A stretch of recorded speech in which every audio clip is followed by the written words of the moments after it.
Holidays और travelling करना किसको पसंद नहीं होता है। आफ्टर ऑल हॉलीडेज मैजिकल होते हैं, a time for celebration and making memories.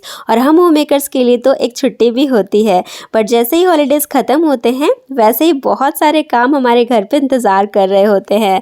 सो इन कामों को थोड़ा सा आसान और प्रैक्टिकल बनाने के लिए कुछ टिप्स एंड हैक्स आपके साथ शेयर कर रही हूँ। होप आपको पसंद आएंगे। सो चलिए स्टार्ट करते हैं आज के इस इंटरेस्टिंग से वीडियो को।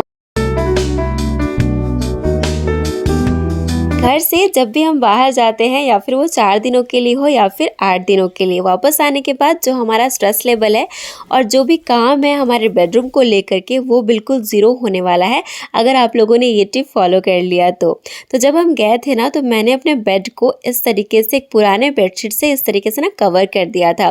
बीच में मैंने सारे पिलो को इस तरीके से रख दिया था, कुशन्स को रख दिया था, ताकि बिल्कुल भी इसमें डर्ट्स ना आ पाएँ और आ करके वापस ना मुझे ज़्यादा मेहनत बिल्कुल भी ना करनी पड़े। और इसी तरीके से मैंने अपने सारे ब्लैंकेट्स को, छोटे मोटे जो कंबल है उनको भी इस तरीके से ना मैंने पुराने बेडशीट से कवर करके मैं गई थी। और वापस आने के बाद मुझे अपना बेड जो है ना वो बिल्कुल क्लीन मिला। वैसे है तो ये बहुत ही छोटी सी और सिंपल सी बात, लेकिन कई बार ना छोटी छोटी चीज़ों को ही हम इग्नोर करते हैं और उसकी वजह से काफ़ी सारी परेशानी भी हमें फेस करनी पड़ती है और बहुत सारा टाइम भी उस जगह पे हमें लगाना पड़ता है। तो जब हम आए तो बस पुराना बेडशीट मैंने हटाया अपने बेड के ऊपर से और बिल्कुल मेरा बेड जो है रेडी था। बस साइड में जो भी हल्के फुल्के डस्ट थे बेड साइड के साइड पे, साइड टेबल पे, लैंप में, तो उसको बस मैंने हल्की हल्की सी क्लीनिंग करी। और उसके बाद बिल्कुल मेरा जो बेडरूम है ना वो बिल्कुल यूज़ करने के लिए रेडी था। क्योंकि जिस दिन हम गए थे ना उसी दिन मैंने अपना बेडशीट लगाया था, तो ये करना तो मेरे लिए कंपलसरी था। लेकिन हमेशा अगर हम ये टिप फॉलो करते हैं ना, तो हमारे लिए बहुत ज़्यादा आसानी हो जाएगी और बहुत सारा एफर्ट और टाइम भी हम अपना सेव कर सकते हैं। एज अ होम मेकर अगर आप गुड हैबिट्स फॉलो करते हैं ना, तो बिना स्ट्रेस के जॉयफुली आप अपने घर को मैनेज कर पाएंगी। ज़रूरी नहीं है कि जो प्लानिंग है वो वर्किंग फील्ड में ही काम आती है। हम होम मेकर्स के लाइफ में भी काफ़ी इंपॉर्टेंट रोल प्ले करती है। जैसे कि हम प्लानिंग करते हैं नेक्स्ट डे खाने में क्या बनेगा, वैसे ही अगर इन छोटी छोटी चीज़ों के लिए भी हम प्री प्लान करेंगे तो हम अपने काम को ना बहुत आसान बना सकते हैं।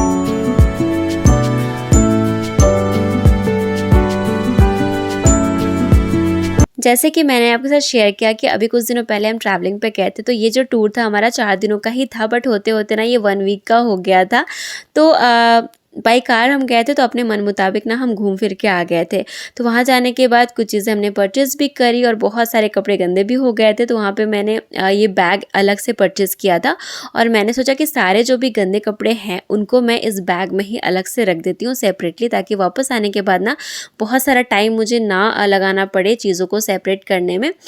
और ये जो वाइट वाला बैग है इसमें मेरे हस्बैंड की पैकिंग करी थी हमने, और ये तो अपनी पैकिंग काफ़ी अच्छे से करते हैं। मतलब सारी चीज़ों को सेपरेटली रखना, प्लास्टिक में इस तरीके से पैक करके रखना, तो बहुत इजी हो जाता है इनकी पैकिंग और यूज़ करने में भी काफ़ी इजी हो जाता है। और इन्होंने अपने बैग के नीचे की तरफ ना जो भी गंदे कपड़े थे, ज़्यादा गंदे वाले कपड़े, उनको इन्होंने इस तरीके से रखा था और मुझे भी काफ़ी मेहनत नहीं करनी पड़ी। मुझे पता था कि हाँ चीज़ें यहाँ पर गंदी रखी हुई, तो बस निकाला मैंने और फिर चीज़ों को ना धुलने में मैंने डाल दिया।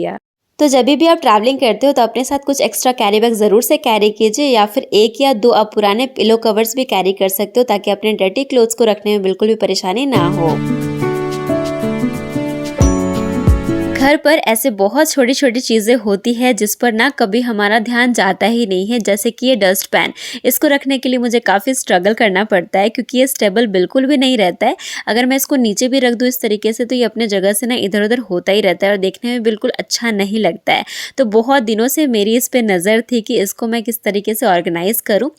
फाइनली आज मैं इसको ऑर्गेनाइज़ कर रही हूँ। तो इस तरीके के जो भी एडहेसिव हुक्स होते हैं हमारे पास, उसको आराम से हम वॉल पे भी स्टिक कर सकते हैं। तो जहाँ पे भी आप अपना डस्टबिन रखते हैं ना, वहाँ पे ही आप इस तरीके के एडहेसिव हुक्स को आप लगा दीजिए और आराम से आप अपने डस्ट पैन को इसमें हैंग करके रख सकते हैं।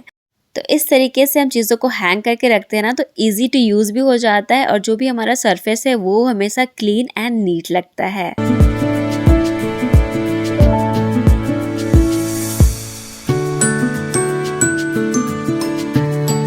बाथरूम के वॉल को भी टाइम टू टाइम क्लीन करना काफ़ी ज़्यादा ज़रूरी हो जाता है और उसको क्लीन करने के लिए मेरे पास ये 2 ब्रश हैं जो कि सिमिलर हैं, बस इसकी जो हैंडल है ना वो अलग है।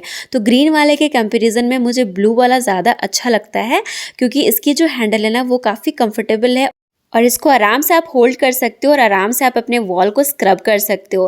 ग्रीन वाला मुझे थोड़ा-सा उसको होल्ड करने में थोड़ी परेशानी होती है और थोड़ा-सा ना लगता है उसमें ज़्यादा एफर्ट मुझे डालना पड़ रहा है और उसके कंपैरिजन में ये ब्लू वाला जो है ये मुझे काफ़ी ईज़ी टू यूज़ लगता है। तो जब भी आप इस तरीके के स्क्रब खरीदें अपने वॉल के लिए, बाथरूम के क्लीनिंग के लिए, तो आप ज़रूर से ये ज़रूर ध्यान रखें कि उसकी हैंडल कैसी है, ग्रिप कैसा बन रहा है, ताकि आपको क्लीनिंग करने में ज़्यादा परेशानी ना हो। फर्श की क्लीनिंग के लिए आप इस टाइप के ब्रश जो लॉन्ग हैंडल वाले हैं वो भी आप रख सकते हो, नहीं तो ये सेम ब्रश ही आपके दोनों जो फर्श की भी क्लीनिंग और वॉल की भी क्लीनिंग आपके कर देगा। तो आपको अलग से कोई ब्रश लेने की ज़रूरत नहीं है, लेकिन आप लेना चाहो तो इस टाइप के भी ब्रश आप छोटे वाले रख सकते हो। जब भी आप बाथरूम की क्लीनिंग करते हैं ना उसके बाद वाइपर ज़रूर से यूज़ कीजिए और अपने बाथरूम को हमेशा ड्राई रखिए। ये आपकी बहुत हेल्प करेगी आपकी नेक्स्ट क्लीनिंग में, क्योंकि ज़्यादा चिकनाहट उस टाइम पे नहीं मिलेगी आपको और मेहनत कम करनी पड़ेगी। ये जो हैबिट होती है ना सारी चीज़ों को हैंग करने की, ये बहुत हेल्प करती है बाथरूम को हमें नीट एंड क्लीन मेंटेन करने में।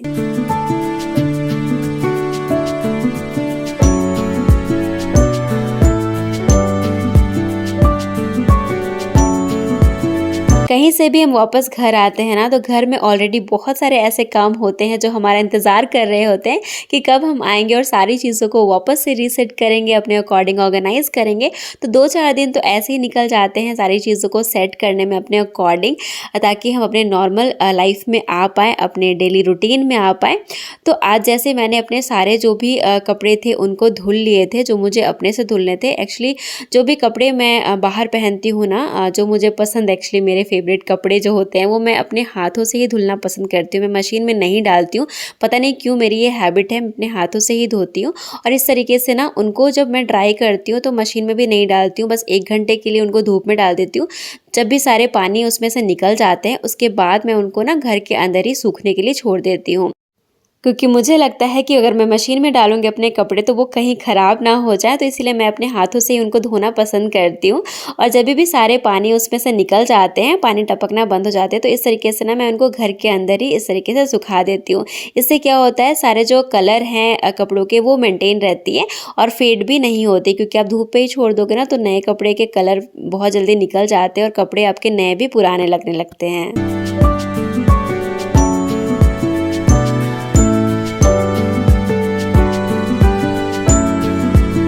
कपड़ों के इतने सारे ढेर देख करके ना लिटरली आज मुझे चक्कर आ गए थे, क्योंकि बहुत सारा टाइम मेरा यहाँ पे लगने वाला था और बहुत सारे कपड़े थे जो मुझे यहाँ पे फ़ोल्ड करने थे। तो लंच करने के बाद थोड़ा सा रिलैक्स हो गई थी मैं, उसके बाद मैं आ गई थी अपने रूम में और बैठ गई थी इतने सारे कपड़ों को फ़ोल्ड करने के लिए, क्योंकि अगर इसको मैं अभी नहीं करती ना तो और भी ज़्यादा कपड़े जो है वो इकट्ठे होते जाते और भी सारा टाइम यहाँ पे मुझे लगाना पड़ता।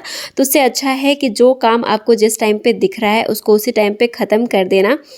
जिस टाइम पे मैं कपड़ा फोल्ड करती हूँ ना उसके साथ साथ मैं उन कपड़ों को भी अलग करते चले जाती हूँ जो मुझे आयरनिंग के लिए देने हैं, तो ताकि मुझे बाद में फिर अलग से ना टाइम ना निकालना पड़े, फिर चीज़ों को फिर ढूंढना ना पड़े कि हाँ ये कपड़े मुझे आयरन में डालने। तो साथ साथ चीज़ें सेपरेट हो जाती है तो बाद के लिए भी वो ईजी हो जाती है।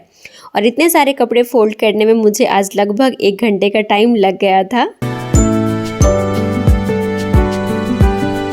किसी भी चीज़ को ढूंढने में टाइम वेस्ट ना करना पड़े, अगर हम ऐसा घर चाहते हैं ना तो थोड़ी सी मेहनत तो हमें करनी पड़ती है और थोड़ा सा ना स्मार्ट भी बनना पड़ता है। तो जिस टाइम पे मैं कपड़ा फोल्ड करती हूँ ना उसके साथ साथ मैं ये भी काम जो अपना अरेंज करने का है, ऑर्गेनाइज करने का है, वो भी साथ साथ में करते चले जाती हूँ, ताकि बाद में फिर मुझे अलग से टाइम ना निकालना पड़े इन छोटे छोटे कामों के लिए। कुछ ऑर्गेनाइजर्स अगर आप यूज़ करते हैं ना तो आपको बहुत हेल्प होती है अपने चीज़ों को सेपरेटली ऑर्गेनाइज करके रखने में। तो जैसे कि मेरे जो कुछ वेस्टर्न वियर्स हैं जो कि मैं रेगुलर बेसिस में नहीं पहनती हूँ, क्योंकि मैं फैमिली के साथ रहती हूँ, तो मैं घर पे कुर्ता पहनना ही प्रेफर करती हूँ ज़्यादातर। मोस्टली कभी कभी पहन लेती हूँ बट मोस्टली मैं कुर्ता ही पहनती हूँ। तो इस तरीके से ना चीज़ों को फिर जो वेस्टर्न वियर्स हैं, मेरे पैंट्स हैं तो जो कि मैं बाहर पहनती हूँ, तो उनको मैं इस तरीके से ना अलग एक ऑर्गेनाइज़र में रख देती हूँ, ताकि मुझे जब भी चाहिए होगा तो आराम से मुझे वो मिल जाएंगे। ढूंढने में मुझे बिल्कुल भी अपना टाइम वेस्ट नहीं करना पड़ेगा। जो भी कपड़े मैंने अलग करे हैं आयरन करने के लिए, उनको रखने के लिए ना मैं इस तरीके के लॉन्ड्री बास्केट्स यूज़ करती हूँ। अपने रूम में एक ऑर्गेनाइज़र की तरह इनको मैं यूज़ करती हूँ। और क्योंकि अभी उतना टाइम नहीं होता है हमारे पास कि सारे काम को हम एक दिन ही कर ले, तो जब कभी भी नेक्स्ट टाइम मुझे टाइम मिलेगा तो मैं सारी चीज़ों को आयरन करके रख दूँगी, या फिर मैं आयरन के लिए भी कभी-कभी भेज देती हूँ बाहर। तो उनको फिर अलग से इस तरीके से मैं ना एक बास्केट में रख देती हूँ ताकि मुझे ढूँढना ना पड़े। इस टाइप के कुछ बास्केट्स यूज़ करने से ना आपकी चीज़ें हाइड भी हो जाती है और लोगों को पता भी नहीं चलेगा कि उसमें आपने क्या रखा हुआ है, और चीज़ें ऑर्गेनाइज्ड भी रहती है।